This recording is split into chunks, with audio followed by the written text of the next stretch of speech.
The word we'll be learning in this section is 失業, which you will often hear in discussions about the economy, job markets, or personal situations involving employment changes. The word 失業 means losing a job or being unemployed in English. It refers to the situation where someone doesn't currently have a job despite wanting to work.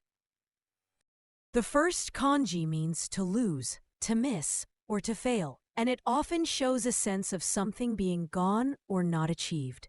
For example, in shippai, the idea of failing comes directly from this kanji, and in shitsurei, it gives the sense of a social mistake or a lapse in manners.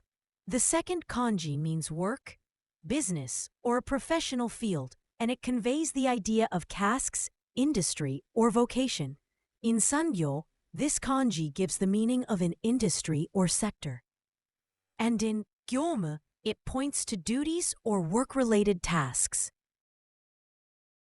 He lost his job. 彼は失業した。彼は失業した。He is unemployed. 彼は失業中です。彼は失業中です。My brother is unemployed.